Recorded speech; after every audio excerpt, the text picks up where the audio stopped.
Bom dia, meus amados irmãos e irmãs. Vamos abrir as nossas Bíblias aqui na carta à igreja de Éfeso, em Apocalipse, capítulo 2. Apocalipse, capítulo 2, vamos ler a carta à igreja de Éfeso. Está assim: ao anjo da igreja em Éfeso escreve: isto diz aquele que tem as 7 estrelas na sua destra, que anda no meio dos 7 candeeiros de ouro. Sei as tuas obras, o teu trabalho, a tua perseverança, que não pode suportar os maus, que puseste à prova os que se dizem apóstolos e não o são, e os achastes falsos, que tens perseverança, por amor do meu nome sofrestes, e não te has cansado, porém tenho contra ti que deixaste o teu primeiro amor. Lembra-te, pois, de onde caíste, e arrepende-te e pratica as primeiras obras. De outra forma, virei a ti e removerei o teu candeeiro do seu lugar, se não te arrependeres. Amado Deus, querido Pai, nós te agradecemos, Senhor, por tua infinita bondade, pelo teu infinito amor, de nos congregar mais uma vez em teu nome aqui nesta manhã. Que a tua infinita misericórdia se derrame na tua palavra a nós. Senhor, nós necessitamos ser conduzidos pela tua palavra nesse dia.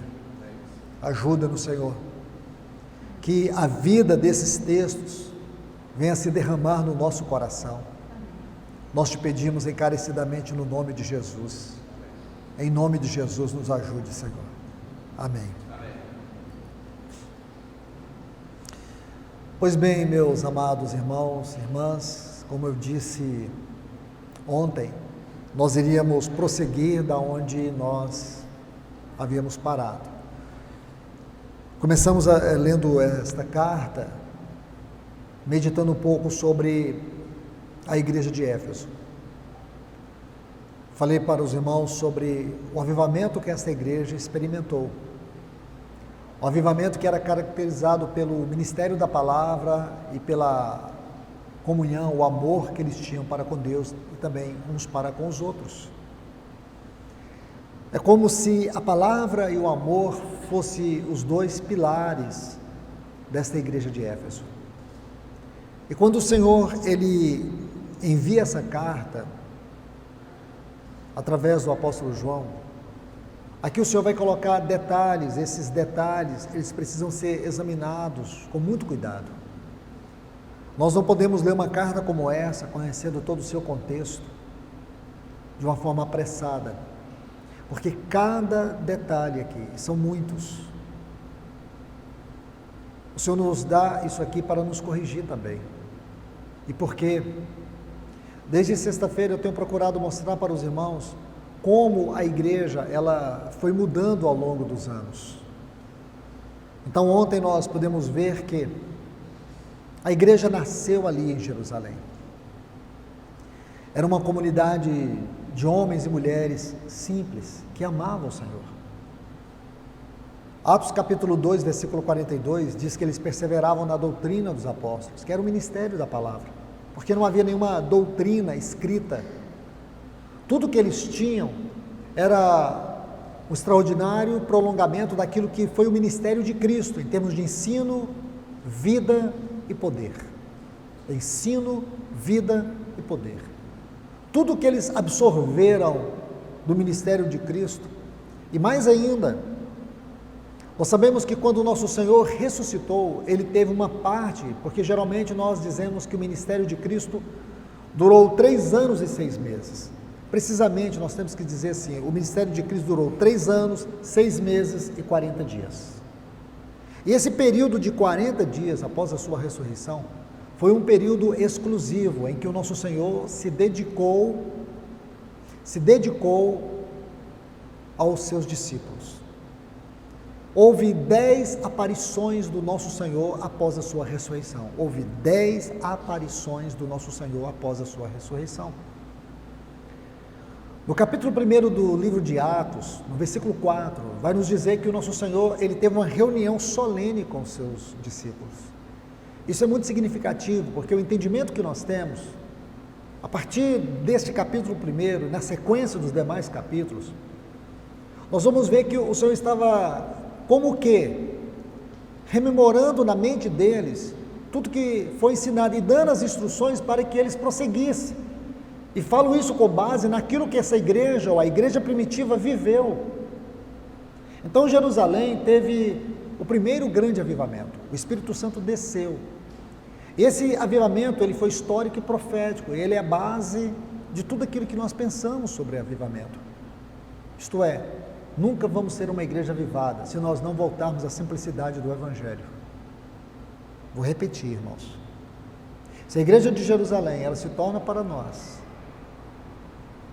um exemplo de avivamento, e ali o Senhor colocou os princípios do que é a sua igreja, aquilo que ele disse em Mateus capítulo 16, lá no versículo 18, eu edificarei a minha igreja, e as portas do inferno não prevalecerão contra ela. Então a primeira coisa que nós vamos ver aqui, é que a igreja precisa voltar à simplicidade. Quando o Senhor diz aqui para a igreja de Éfeso, volta e pratica as primeiras obras, o Senhor está falando da simplicidade que aquela igreja viveu, onde havia o ministério da palavra, onde havia verdadeira comunhão. Meus irmãos, vocês sabem o que é comunhão. Não vá ao dicionário estudar comunhão. Você precisa entender comunhão no sentido espiritual, no sentido bíblico. Deus é comunhão. A Trindade é uma comunhão.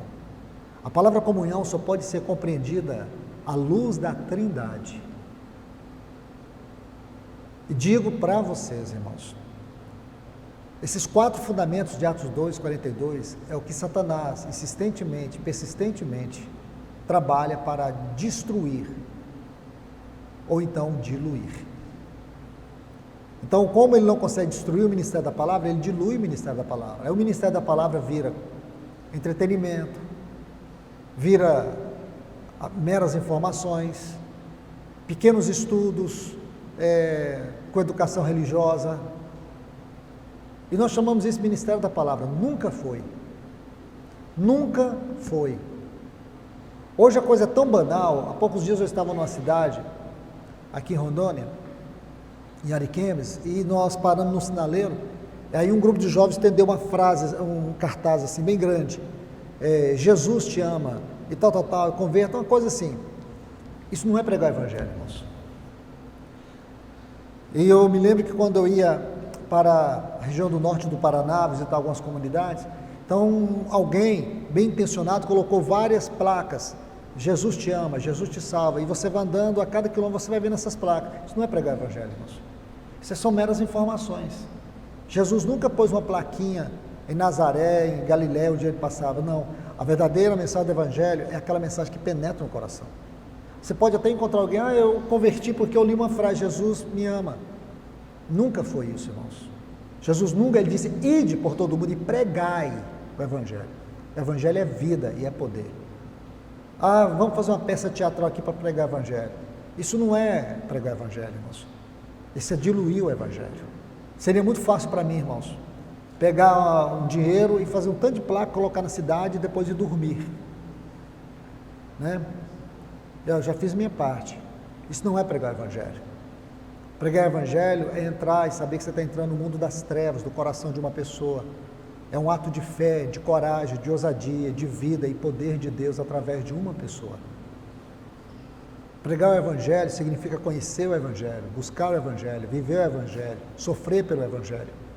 O evangelho não é uma brincadeira, não é piada, não é teatro. Nós precisamos saber que Satanás tem procurado, se não destruir, quando não consegue, ele dilui. Comunhão, o que é comunhão hoje, irmãos? Tem muito mais a ver com relacionamento social no meio do povo de Deus, afinidades, não passa disso. Isso não é comunhão, irmãos. Isso é um triste entretenimento no qual Satanás nos envolve para destruir algo que é fundamental para a nossa sobrevivência, existência, significado, identidade e testemunho. Comunhão. E da onde deriva a nossa comunhão? Onde a gente aprende comunhão? Comunhão deriva da Trindade. A Trindade é uma comunhão. Deus é comunhão, é a comunhão do Pai, do Filho e do Espírito Santo. Sabe qual é a principal atividade da Trindade? A principal atividade da Trindade é comunhão. A comunhão é o eixo central no qual as três pessoas da Trindade se movem. Eles se movem na base da comunhão. Hoje nós não nos movemos na base da comunhão. Nós nos movemos muitas vezes como a igreja de Éfeso. Veja, se você ler esse capítulo 2 todo, você vai ver que essa igreja tem nove descrições de serviço, de atividade. 9. E se a gente checar, fizemos um comparativo entre nós e eles, talvez eles até sobressaiam a nós, porque eles eram zelosos. Eles colocavam à prova aqueles que se declaravam apóstolos e não eram. Esta igreja aqui, se você ler, você vai ver que eles aborreciam as obras dos nicolaítas. Eles não aceitavam aqueles nicolaítas, aqueles que se colocavam entre Deus e o povo, aqueles que sobressaíam o povo, eles não colocavam, eles não aceitavam. Eles perseveravam, batalhavam pelo nome do Senhor, porém eles tinham perdido a comunhão com Deus. A comunhão é a base de todo o nosso serviço, de todo o nosso afeto espiritual, de toda a nossa adoração, de toda adoração, de todo relacionamento entre nós. Se tem algo que Satanás colocou no lugar da comunhão, um relacionamento social, uma comunhão social, onde nós nos juntamos para comer, para divertir, para conversar, potoca, onde nós muitas vezes giramos ali em torno de trivialidades. Isso não é comunhão. Comunhão envolve viver pelo outro, viver para o outro, cuidar, chorar com o outro. O livro de Provérbios fala que uma das coisas que Deus abomina é o irmão que expõe, que fala do irmão, porque isso quebra a comunhão. A vida de um irmão não pode ser tocada levianamente por ninguém, por ninguém. Se tem uma coisa abominável que Satanás muitas vezes coloca no meio do povo de Deus, chama-se fofoca. Fofoca. Isso quebra a comunhão. Como que uma igreja que pretende experimentar um avivamento vive nessa baixaria medíocre? Nunca, irmãos. Nós temos que ser um povo que vivamos a vida num plano mais alto. Nós temos que ser um povo que tem o testemunho celestial na terra. Nós temos o dever de trazer o céu para a terra. Venha a nós o teu reino, seja feita a tua vontade, assim na terra como é no céu. O que for ligado na terra terá sido ligado no céu. O que for desligado na terra terá sido desligado no céu. Mateus 18, 18. Estão vendo, irmãos? Isso é igreja. O mundo precisa saber que isso é igreja. O mundo precisa ver o céu na igreja, e não a igreja nas primeiras páginas do jornal. Por que Satanás faz isso? Por que Satanás faz isso? Porque ele sabe que a única forma dele destruir o testemunho de Deus, o nome de Deus, a obra de Deus e expor a glória de Deus ao opróbrio. Então o que ele faz? Ele pega ímpios, os piores ímpios, e traz no meio da igreja, com uma conversão religiosa, com conversões psicológicas. E esses ímpios, com conversões religiosas, com conversões psicológicas, eles têm ascensão, eles crescem, têm oportunidade, sobem no púlpito, começa a pregar, o povo começa a delirar. A unção de Satanás, a imitação, lembra? Satanás tem isso, irmãos, o poder da imitação, ele não tem o poder da criação. Ele vai, começa a colocar essas pessoas, elas ficam populares, exerce o ministério, o povo vai seguindo, quando acontece um terrível escândalo. Terrível escândalo. Se você acessar a página dos jornais da Bahia hoje, está lá um grande escândalo, uma pastora famosíssima foi morta pelo seu marido. Que tragédia. Mas eu falo para vocês, nem vê isso, irmãos, não faz isso não, porque quando você vê os capítulos seguintes, é uma história de horror, é uma história de satanismo no meio do povo de Deus. Quanto tempo isso perdurou, irmãos? Por isso que Deus precisa estar presente, porque aonde Deus está presente, onde tem os dons do Espírito, dom de sabedoria, dom de discernimento de Espírito, palavra do conhecimento, esses dons que revelam a mente de Deus, as trevas não permanecem. Sabe por que essas coisas florescem? Porque não há a presença de Deus. Estude a Bíblia capa a capa, estude. Você vai ver que Satanás tentando infiltrar, Deus vem com a sua palavra, Deus vem com os seus profetas. Sabe por quê? Porque não tem profetas. É um exemplo lindo disso. Capítulo 16 e 17 de 1 Reis, você vai ver uma dinastia de serial killers que havia tomado o trono de Israel. Os piores homens da face da terra haviam tomado o trono de Israel. E aí surge, a história começa assim no capítulo 17, Elias de Tisbé. Você sabe onde fica Tisbé? Eu também não, ninguém sabe. Ninguém sabe de onde que esse homem saiu. Não existe, nos anais históricos, não existe nenhuma descrição onde é que era Tisbé. Alguém sugere que seja perto de Gileade, próximo da Galileia. Já fui ali, irmão, já estudei ali e não encontrei Tisbé e não encontrei alguém que encontrou. Perguntei para várias pessoas, sabe onde fica Tisbé aqui? Ninguém sabe, mas ele era o Elias de Tisbé. Aparece o Elias de Tisbé e ele coloca o dedo na cara do homem de maior autoridade e disse: a festa acabou, não vai chover, segundo a minha palavra. Foi embora, acabou mesmo, irmãos, acabou a festa. As trevas foram expostas, Deus tirou ele de cena, leva para Querite, depois leva ele para Serepta e começa uma perseguição contra a vida dele. Ninguém toca na vida dele, até o momento que ele volta e desafia aquela religião falsa, hipócrita, mentirosa, que havia tomado o lugar do testemunho de Deus. E aí ele sozinho, contra 850 profetas falsos, que havia tomado o lugar do testemunho de Deus, da obra de Deus, aqueles homens pagãos, ele os envergonha, sozinho. Elias sozinho, não.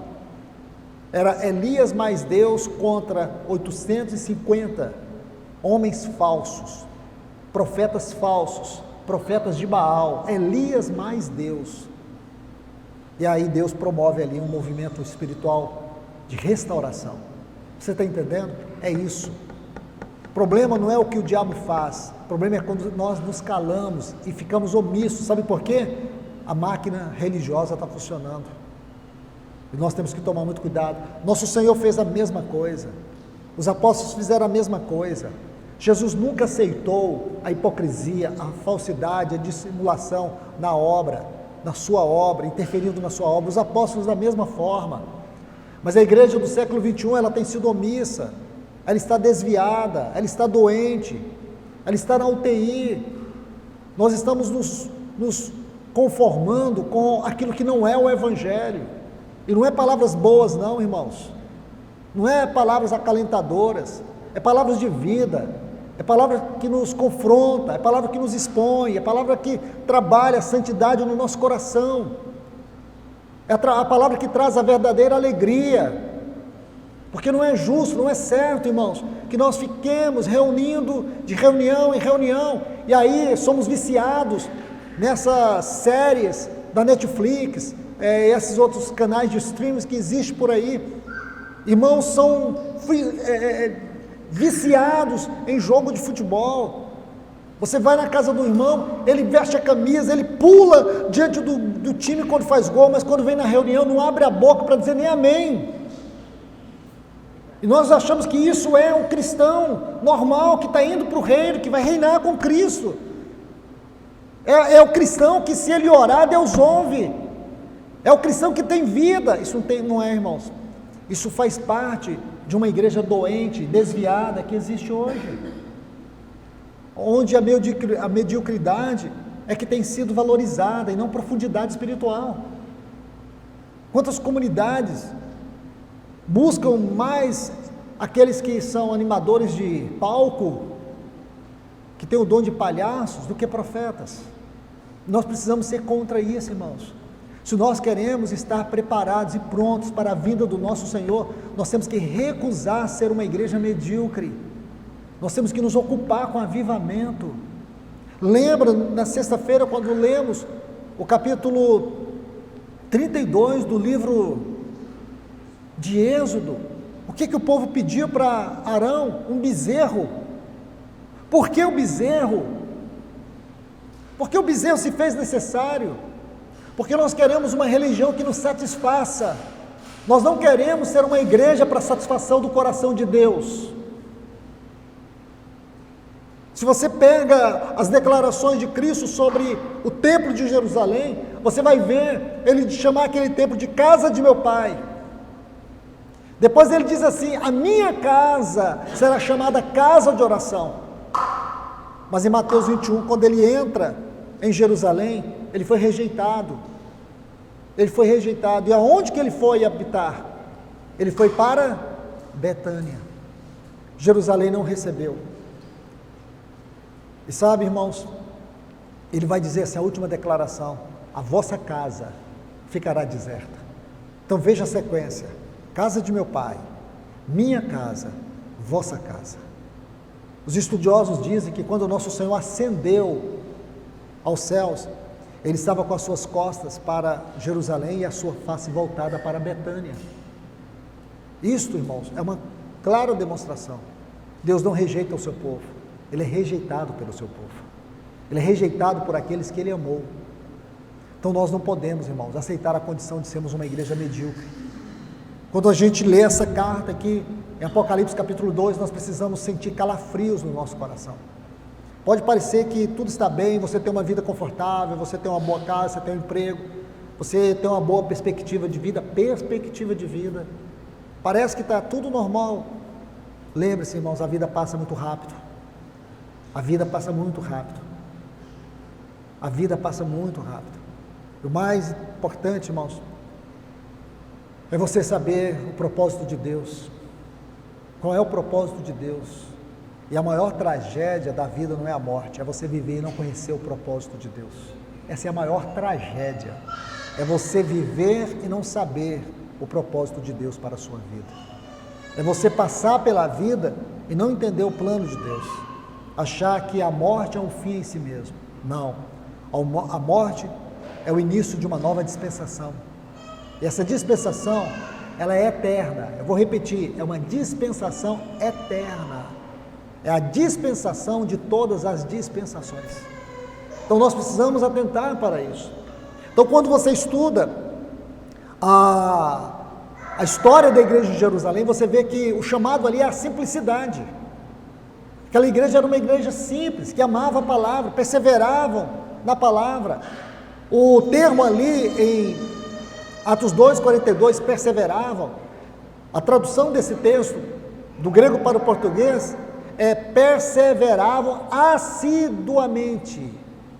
Eles eram assíduos, persistentes. Eles levavam isso a sério, a palavra eles levavam a sério. Eu fico feliz de ver o zelo que os irmãos aqui têm pela palavra. Uma coisa bonita, o incentivo que os irmãos têm. Façam isso mesmo, irmãos, não percam isso de vista. Leve a palavra de Deus a sério. Se Deus tem dado para vocês aqui dádivas dele, que amam a palavra, que ministram a palavra, irmãos, dedique a vida de vocês em oração pelas dádivas que o Senhor tem dado a este lugar. Ame, cuide, ore, não somente por ele, mas pela sua casa, pela sua esposa. São dádivas do Senhor. Amar a palavra de Deus é algo fundamental para um avivamento. E comunhão, irmãos, comunhão, a comunhão verdadeira, essa comunhão que representa e expressa a Trindade. Nós somos chamados para a comunhão do Filho de Deus, 1 Coríntios 1:9. Fiel é Deus, o qual fosse chamados à comunhão do seu Filho. Veja a seriedade disso. E eles tinham também, irmãos, a mesa do Senhor. Esses assuntos eu tenho falado aqui para vocês em outras oportunidades. Eles amavam lembrar da morte do Senhor e comer isso, alimentar disso, porque para eles era vida. Eles entendiam muito bem as palavras do nosso Senhor em João 6, quem de mim se alimenta, por mim viverá. Beber do sangue do Senhor, comer do pão, isto é, não eram meros elementos, porém eram elementos que os levava a uma realidade celestial. O irmão Thomas Watson, que viveu séculos passados, ele dizia assim: a reunião da mesa precisa ser um ato tão solene para a igreja. Esse ato é tão significativo, é como se Deus mesmo nos transportasse para o pé da cruz. E ali pudéssemos contemplar o nosso Senhor, que tomou o nosso lugar de condenados naquele Calvário. Este é o significado da mesa do Senhor. Essa é a principal reunião. É a reunião onde nós não participamos pedindo nada, clamando por nada, mas o adorando, o exaltando, o engrandecendo por tudo aquilo que Ele é e por tudo aquilo que Ele fez por nós. A principal reunião da igreja primitiva era a reunião da mesa. Não era a reunião voltada para o bem-estar deles, mas para que a glória de Cristo fosse exaltada no meio do seu povo, para que a sua morte, a sua cruz fosse exaltada no meio do seu povo. E há outro ponto, irmãos, da simplicidade da vida da igreja em Jerusalém, eram as orações. Eles perseveravam nas orações. Você quer saber o quanto uma igreja ela está desviada? É o quanto a reunião de oração não faz sentido para ela. Ah, mas temos bons cânticos, nós temos bons irmãos ministrando, nós temos boas reuniões. O grande termômetro de uma igreja viva é quando a reunião de oração é fundamental. É quando os que ministram são os primeiros a estarem. Ah, mas nem todos os irmãos vêm, não é isso que eu estou falando. Aqueles irmãos, aquelas ovelhas de frente, se elas estão congregacionalmente reunidas. Ah, mas existem irmãs, graças a Deus.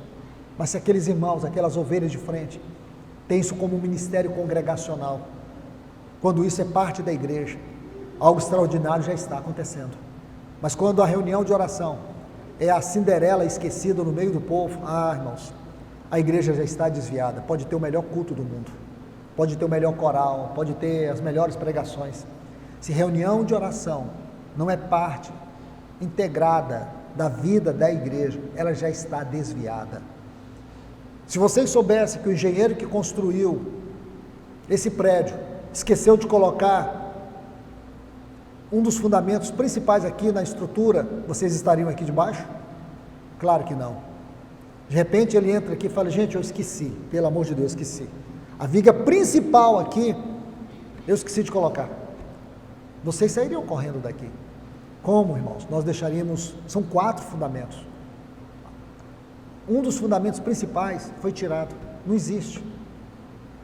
Então nós não podemos ficar aqui maquiando o Evangelho. Eu gastar meus dias aqui com vocês, que são tão poucas horas que eu vou ter com vocês, e apenas pregar uma mensagem que vocês fiquem com saudade de me ouvir. Eu não quero que vocês fiquem com saudade de me ouvir. Eu quero que vocês reflitam. Leve essa palavra diante do Senhor, aos pés dele. É entre vocês e Deus, não é entre vocês e eu. É entre essa igreja e o Senhor. É o que vocês vão ganhar do Senhor, para que naquele grande dia nós possamos nos encontrar e dizer que valeu a pena. Valeu a pena todo o ensino que o Senhor tem trazido a vocês aqui por meio dos instrumentos dele. Valeu a pena esse final de semana que nós passamos aos pés do Senhor, refletindo sobre um tema tão sério, avivamento, que nos fala da condição normal da vida da igreja. E aqui nós estamos olhando as bases, como que o Espírito Santo trata essa doutrina. Aqui está no Novo Testamento. O primeiro exemplo de avivamento foi na igreja de Jerusalém. E eram esses 4 fundamentos que mostravam a simplicidade da vida. Nós não precisamos de muitas coisas, irmãos. Não precisamos de muitas coisas. Nós precisamos primeiro restaurar esses fundamentos. Eles sendo restaurados, nós já teremos dado um passo muito importante para o Senhor manifestar a sua glória e a sua presença. Deus não se compromete conosco se nós não estamos comprometidos com a sua palavra.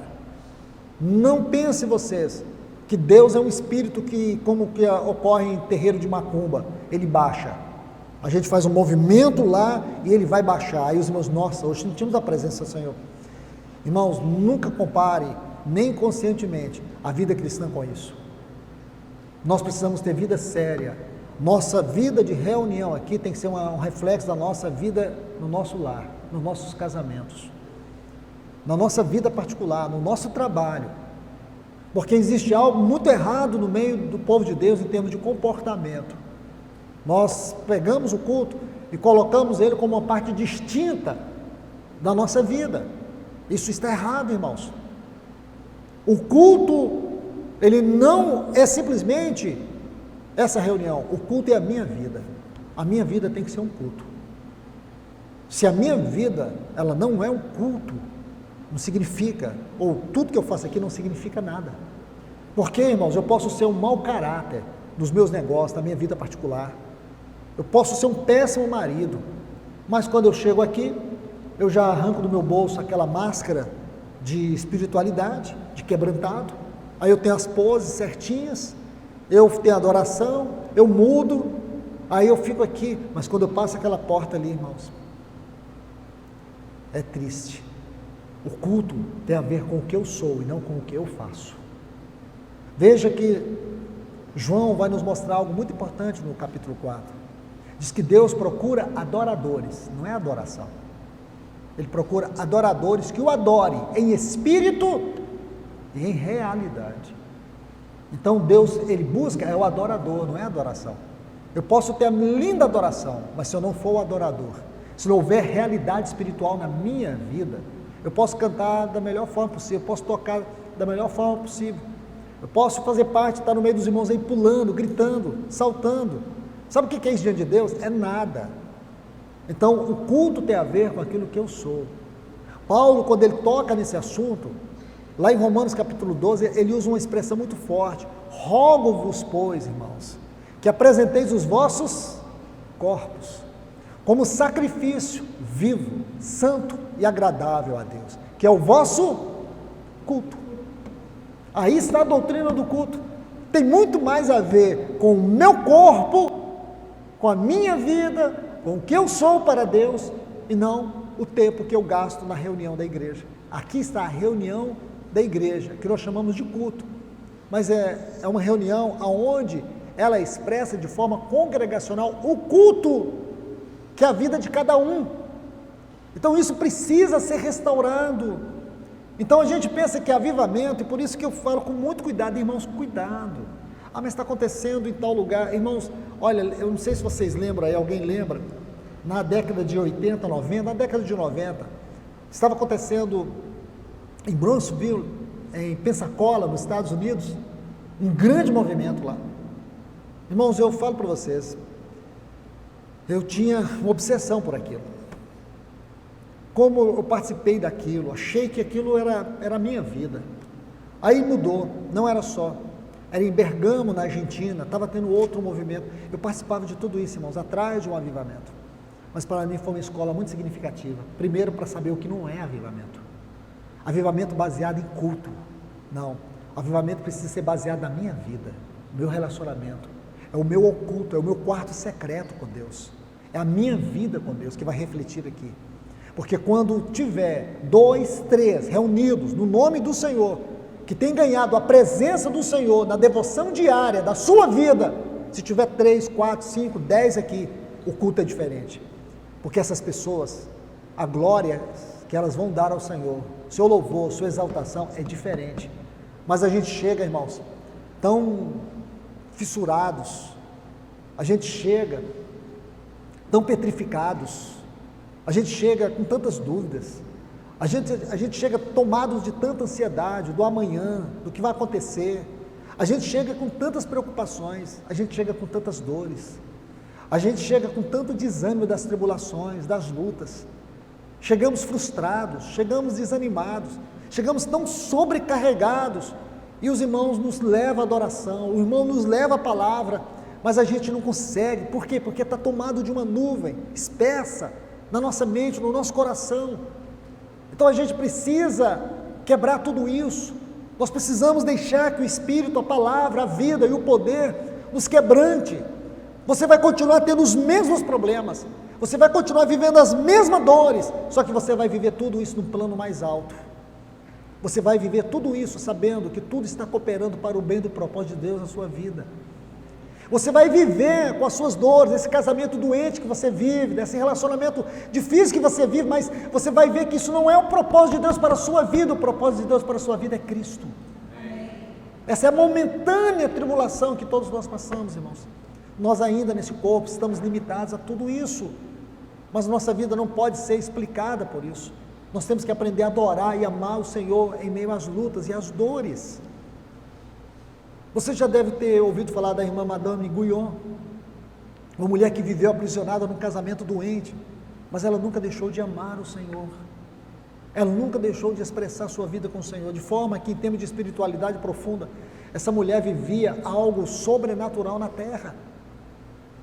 Como eu contei ontem para vocês de alguns irmãos, quantos admiram Spurgeon como príncipe dos pregadores, mas você sabia que aquele homem sofria de uma depressão profunda? Ele sofria de gota, sua esposa era extremamente doente. Muitas vezes Spurgeon não tinha força para levantar da cama e pregar o Evangelho. Ele sofria. Ao final da sua vida, ele morreu com 57 anos, a idade que eu tenho. Ele morreu com 57 anos. E quando ele morreu, ele passava por um momento muito difícil. O seu irmão, o companheiro dele, do tabernáculo, onde eles serviam, traiu ele. Ele foi como que excluído, abandonado. Alguns chegam a dizer que Spurgeon morreu de desgosto. Então, é fácil, irmãos? Não é. Não é. Mas a nossa vida aqui é momentânea. E o Senhor está nos falando, sabe por quê? Ele quer restaurar a sua igreja nesse tempo final. Por isso que Ele está falando para nós face a face. Ele quer nos tirar dessas prisões emocionais. Ele quer nos tirar dessa periferia e quer nos levar para um plano mais alto, para que esse lugar aqui seja tomado plenamente da glória e da presença do Senhor, para que homens e mulheres ousados e corajosos se reúnam neste lugar, nesse tempo do fim, nesse tempo em que as estruturas mundiais, da política, dos governos, estão desmoronando. Você vê que não há solução para nada, não há solução para a paz, não há solução para a economia, não há solução para a crise energética, não há solução para a crise climática, não há solução para nada, e não haverá, mas há solução para o homem, Cristo Jesus, há solução para o homem. A igreja está aqui para isso, para resgatar o testemunho do Senhor. A minha palavra para vocês, irmãos, é resgate a simplicidade daquilo que é a igreja do Senhor, como foi o avivamento em Jerusalém. Depois você vai ver que o avivamento saltou para a igreja de Antioquia. Lá em Antioquia, irmãos, havia uma união de irmãos. Era uma igreja de amor, de compaixão. Foi ali naquela igreja que Barnabé, o filho da consolação, um homem que demonstrava amor, ele foi buscar Paulo, o Saulo de Tarso, que havia se convertido, que havia passado mais de 3 anos sozinho no deserto da Arábia, onde ele estava vivendo um processo de desconstrução por um lado e construção por outro lado, onde ele aprendeu do Senhor, estava meditando no Senhor, estava revisando a sua vida espiritual, à luz do que ele conhecia. Então Paulo estava vivendo aquela solicitude no deserto da Arábia, e agora, depois de passar por esse processo, os irmãos em Jerusalém tinham muita desconfiança, porque imagina, Paulo reunido com os irmãos em Jerusalém, quantos ali, quando chegava e via Paulo, não queria nem sentar perto, porque talvez pensasse, esse homem foi que ordenou a morte de Estevão, quantos ele aprisionou, quantos ali foram aprisionados por ele, talvez fosse isso, eu não sei, possivelmente, mas Barnabé vai atrás de Paulo, talvez por outras comunidades onde Paulo tivesse a mesma dificuldade, até que ele encontrou Paulo e o levou para Antioquia.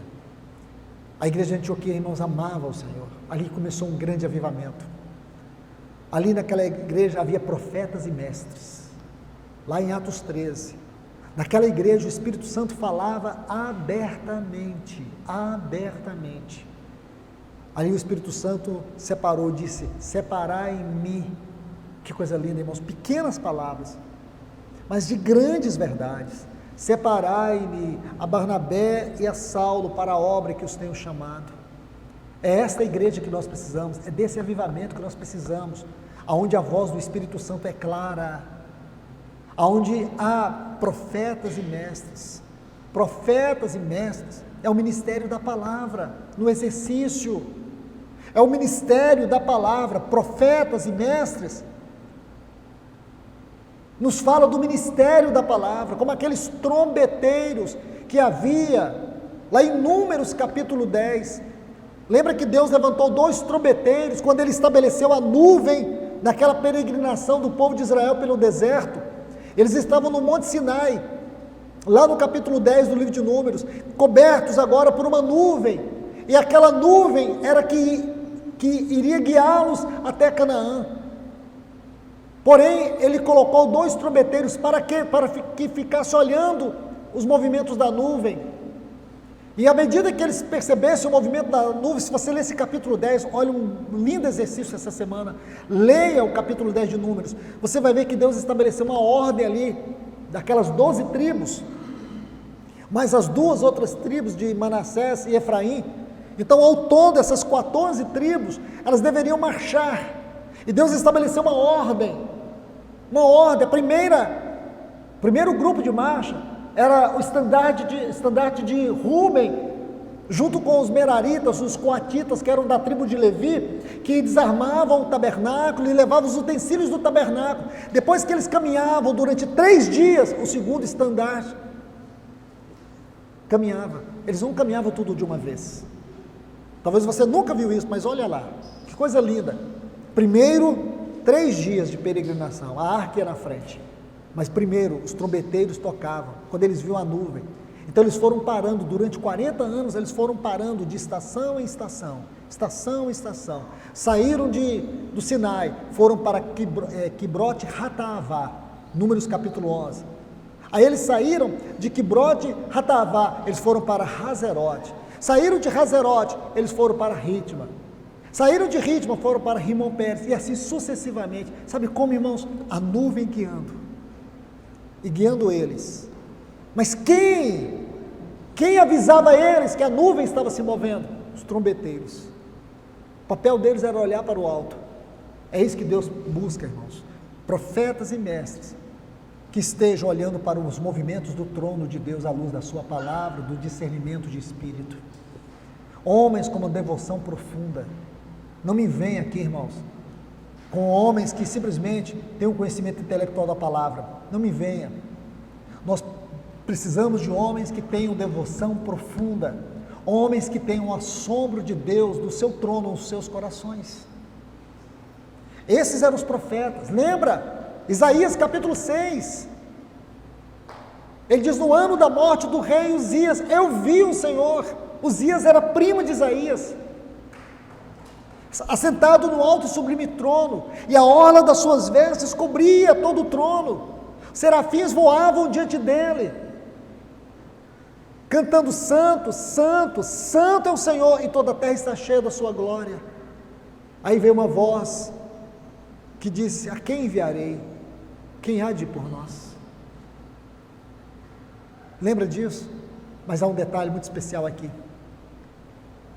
Quando Isaías ele tem essa visão, ele diz assim: ai de mim, eu estou perdido. Essa frase, estou perdido, não existe no hebraico. No hebraico é: ai de mim, eu estou despedaçado, eu estou moído. Sabe o que significa isso, irmãos? Profetas e mestres são homens que têm um assombro de Deus em seus corações. Assombro de Deus em seus corações. Como que a gente consegue olhar para esta palavra? Como você consegue, depois de orar, depois de ler, depois de meditar, depois de conhecer, depois de ouvir, e ainda prega como se estivesse dando um discurso? Não, irmãos. Nossa situação é séria. A situação atual é séria. Nós precisamos que o Senhor levante no meio do seu povo profetas e mestres, homens que Ele habilita, que Ele qualifica. Somente Ele pode habilitá-los, qualificá-los, prepará-los para essa tão grande obra, porque é uma obra séria, é a obra daqueles que estarão aqui pregando as últimas mensagens, falando sobre os últimos acontecimentos de Deus na terra. Digo isso para vocês, o tempo é muito urgente, e digo mais, homens que tenham a urgência de Deus em seus corações. Sabe por quê, irmãos? Paulo diz que nos últimos tempos, alguns apostatarão da fé, por darem créditos a doutrinas de demônios. E hoje, irmãos, digo para vocês, com muita tristeza, que é o que a gente vê, homens pregando doutrinas de demônios, coaches,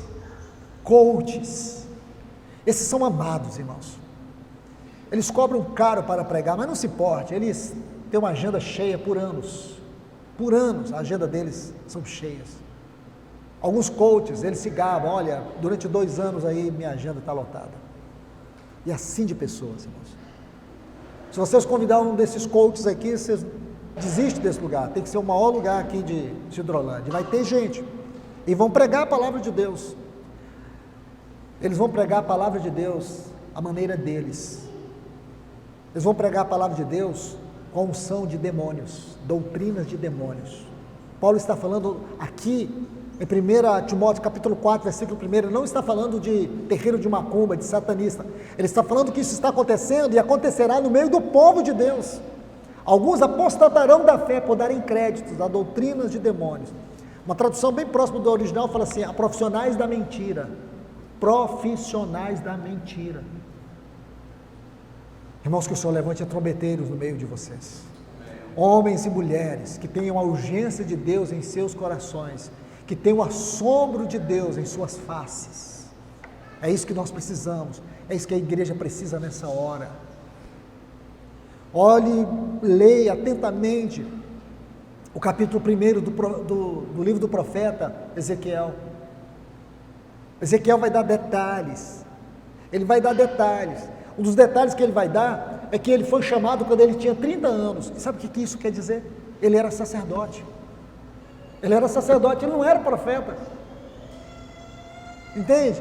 Ele foi treinado e preparado para ser sacerdote. Então ele quer dizer que porque os sacerdotes começavam a exercer o seu ministério a partir dos 30 anos.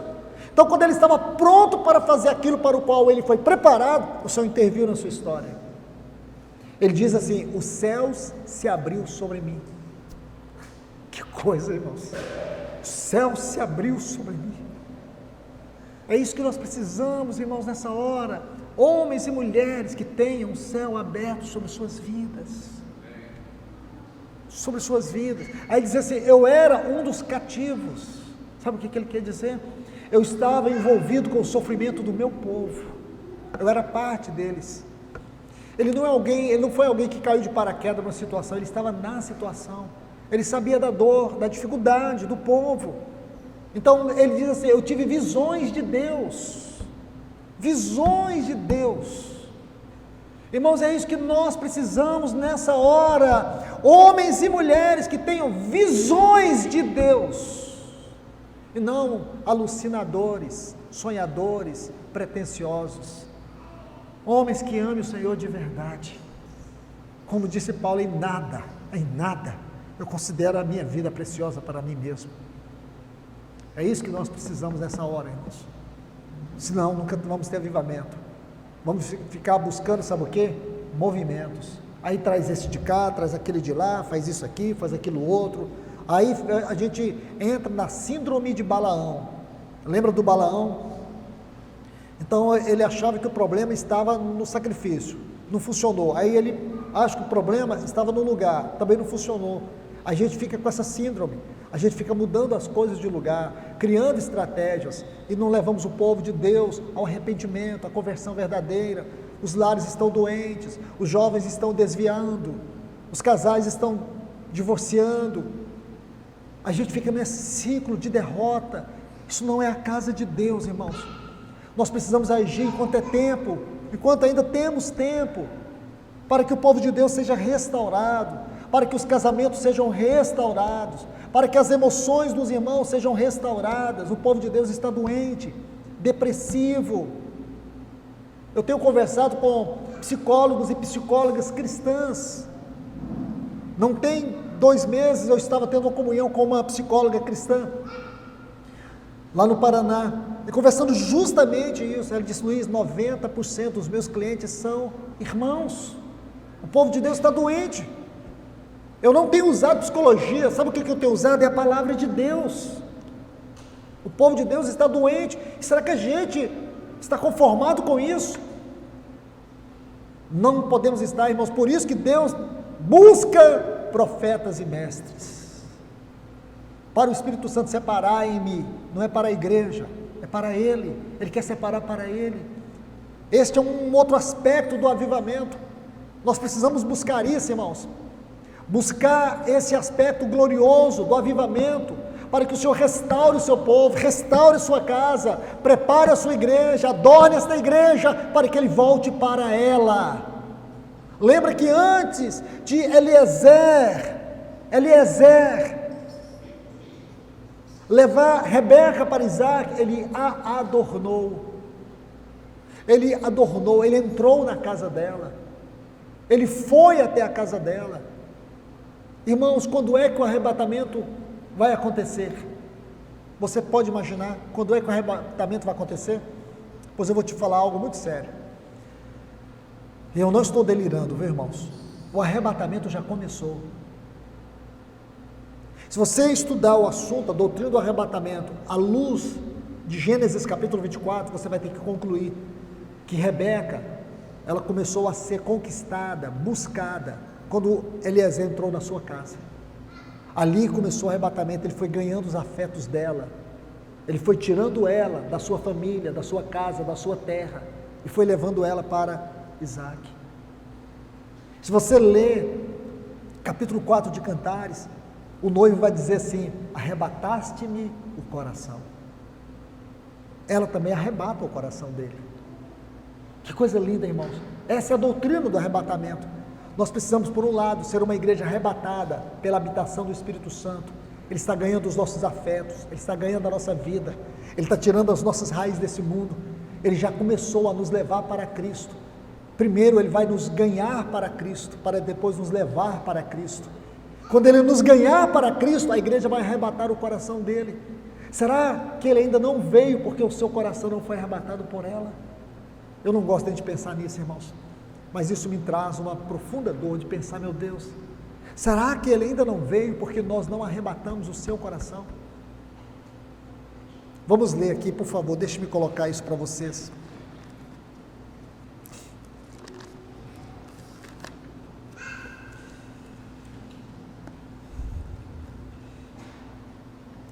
Abra sua Bíblia aqui no livro de Cantares, versículo 9.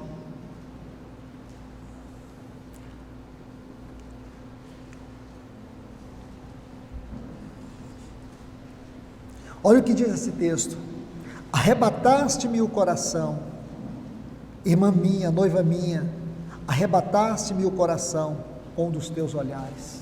Está vendo aí? Será que nós somos esta igreja que tem arrebatado o coração dele, que tem ganhado o coração dele? Irmãos, o arrebatamento, nós podemos dizer assim com toda reverência, ele já começou. Aonde o Espírito Santo entrou, ele já começou a falar de Cristo. Primeiro ele vai nos ganhar para Cristo. Será que ele nos ganhou? Será que ele tem tudo de mim? Lembra que a família dela tentou detê-lo, disse: olha, vamos sentar, vamos jantar, vamos fazer um banquete aqui primeiro. Disse: não comerei, enquanto não alcançar o intento para o qual eu fui enviado. Aí eles tiveram outra alternativa: não poderá ela ficar conosco alguns dias? Ele disse: não, eu preciso da resposta dela, porque eu tenho que levar uma noiva para o meu senhor Isaac. Aí eles, vendo que não tinha como fazer aquele homem sentar na mesa, não tinha como ele aguardar mais alguns dias, porque havia uma urgência no coração dele, ele disse: olha, quem tem que decidir isso é ela. Irás tu com este homem? Ela disse: eu irei. porque Eliezer ganhou o coração dela. Meu irmão, minha irmã, responda isso nesta manhã para o Senhor. O Espírito Santo ganhou o seu coração. Se ele ganhou, o arrebatamento já começou para você. Você não vai amar nada neste mundo que não seja o Senhor. Você vai continuar o seu trabalho, você vai continuar a sua vida, mas o seu coração vai estar nos céus. Ele vai primeiro arrebatar o nosso coração, os nossos afetos, depois ele arrebatará o nosso corpo. Se o nosso coração não for arrebatado nessa hora, dificilmente o nosso corpo será. A primeira coisa que ele ganha em nós é o nosso coração. Irmãos, que o Senhor nos ajude, que o Senhor nos ajude. Nós podemos ter um intervalo agora e depois a gente segue no outro período. Vamos orar. Amado Deus, querido Pai, no nome de Jesus, nós te pedimos, Senhor, pela tua infinita misericórdia, continue falando conosco, Senhor. Continue ganhando o nosso coração. Continue abençoando esta igreja com a tua palavra, se revelando a ela, se derramando a ela. Faça a tua obra aqui, Senhor. Seja feita a tua vontade de uma maneira gloriosa no meio do teu povo aqui em Sidrolândia. Nós te pedimos em nome de Jesus. Amém.